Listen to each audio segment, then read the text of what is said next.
ఓం శ్రీమాత్రే నమః.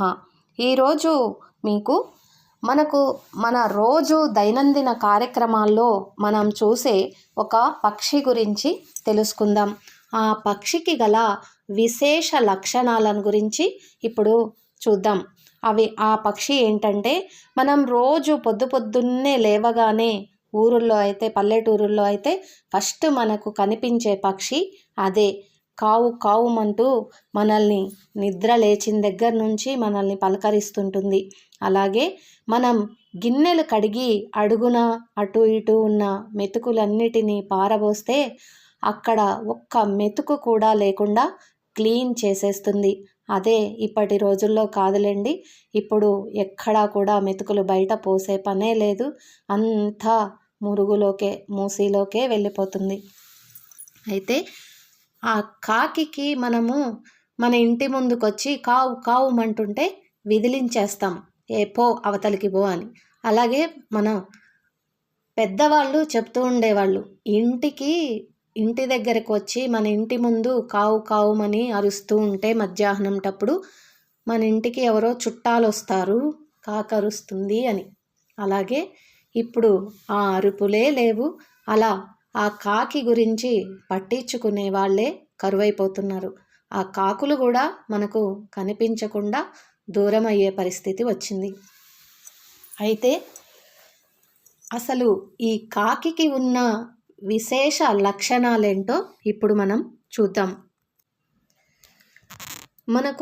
మన శాస్త్రం ప్రకారం మనకు పూర్వీకులు కానీ అందరూ చెప్తూనే ఉంటారు, వేకువజామునే లేచి బ్రహ్మ ముహూర్తంలో స్నానం చేస్తే మన వంటికి మంచిది, మన ఆరోగ్యం కూడా మంచిగా ఉంటుంది అని చెప్పేసి. కానీ అది ఎంతమంది పాటిస్తున్నారో చెప్పలేము. అలాగే అయితే ఈ కాకింట ప్రతిరోజు వేకువజామునే లేచి బ్రహ్మ ముహూర్తంలో మేల్కొని స్నానం ఆచరించే పక్షి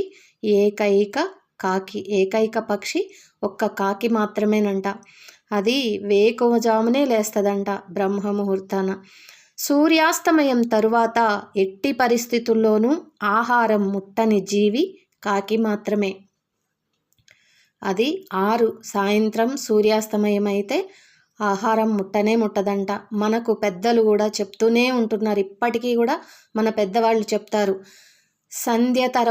సంధ్యాకాలం తర్వాత భోజనం చెయ్యొద్దు, 7 గంటల్లోపే తినేసేయండి, 8ంటికి పడుకోండి అని. కానీ అది ఎంతవరకు మనం పాటిస్తున్నామండి? అర్ధరాత్రి వరకు పబ్బులని, రెస్టారెంట్లని తిరుగుతూనే ఉన్నాం. ఆ టైముల్లో తిన్నది విషంతో సమానమని చెప్తున్నా కూడా ఎవ్వరం మనం అది పాటించట్లేదు. కానీ ఆ ఒక్క నియమం ఇప్పటికీ తప్పకుండా పాటించే పక్షి కాకి ఒక్కటే. సూర్యగ్రహణానికి ముందు, గ్రహణం పూర్తి అయ్యాక స్నానం చేసే ఏకైక పక్షి కాకి. గ్రహణం తరువాత తన గూడును శుభ్రం చేసుకునే పక్షి కాకి.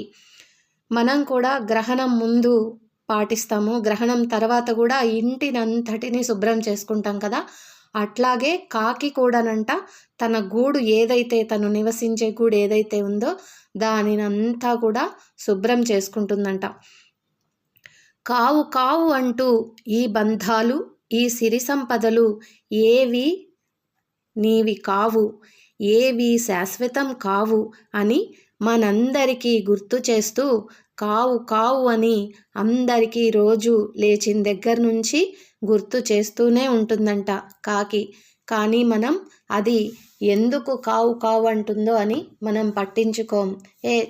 అవతలికి పో అని దాన్ని విసుక్కుంటాం, అదిలించేస్తాం. కానీ కాకి వల్ల, ఆ కాకిలో ఉన్న విశేష లక్షణాలను మనం తెలుసుకున్నాం కదా. అలాగే మనం కూడా బ్రహ్మ ముహూర్తంలో స్నానం చేయటానికి ప్రయత్నిద్దాం. సూర్యాస్తమయం తరువాత భోజనం త్వరగా తినటానికి ప్రయత్నం చేద్దాం. ఇది అండి ఈరోజు కాకి విశేష లక్షణాలు తెలిపే చిన్న కథ. ఇది మీకు నచ్చినట్లయితే లైక్ చేయండి, షేర్ చేయండి, వీలుంటే సబ్స్క్రైబ్ చేసుకోండి. Thank you. ఓం శ్రీమాత్రే నమః. ఓం స్వస్తి.